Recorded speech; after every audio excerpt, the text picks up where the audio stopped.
وہ رب ہے، وہ فیصلہ کرے، میں اور آپ فیصلہ کیوں کریں؟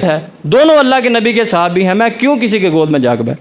تو میرا یہ ایشو نہیں ہے کیا ہوتا رہا اور کیا بعد میں فیصلہ ہوا، بعد میں صلح ہوئی کہ نہیں، میرا یہ ایشو نہیں۔ تو آپ بھی برائے مہربانی فیس بک اور یوٹیوب دھیان سے استعمال کیا کریں، یہ نہ ہو کہ چلتے چلتے پھر آخر میں آپ فیصلہ کریں نہیں بھائی ایسے ہو جاتا نا تو بہتر ہوتا، تو لہذا علی رضی اللہ عنہ کے سے زیادتی ہو گئی یا معاویہ سے زیادتی ہوگی۔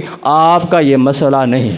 سعد بن ابی وقاص رضی اللہ عنہ، یہ سب سارا معاملہ چل رہا تھا، ان کے پاس ان کا بیٹا ہے، اس کا نام تھا عمر۔ آ کے کہنے لگا ابا جان دیکھو لوگ خلافت کے اوپر لڑ رہے ہیں، تو وہ دو کر رہے ہیں، محنت کر رہے ہیں، آپ ادھر آگے جنگلوں کے اندر بیٹھے ہیں۔ یہ سارے معاملے سے نکلے نا، کچھ صحابہ کرام جنگلوں میں چلے گئے، ادھر عبادت کی، اس معاملے کے اندر نہ آئے، نہ اپنی تلوار علی کے مقابلے کے اندر چلائی، نہ اپنی تلوار معاویہ کے مقابلے کے اندر چلائی رضوان اللہ علیہ۔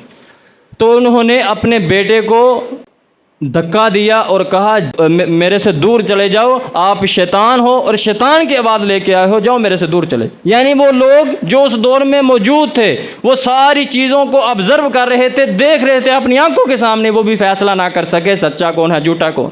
میں اور آپ 1400 1500 سال بعد آ کے آج فیصلہ کریں کہ وہ سچا تھا وہ جھوٹا تھا، بہت بڑی حماقت ہے اور ٹکے کا بھی علم نہیں ہے۔ قرآن اوپر سے اللہ کی قسم دیکھ کے پڑھنا نہیں آتا، فیصلہ کر رہے ہوتے ہیں وہ صحابی سچا تھا وہ صحابی جو۔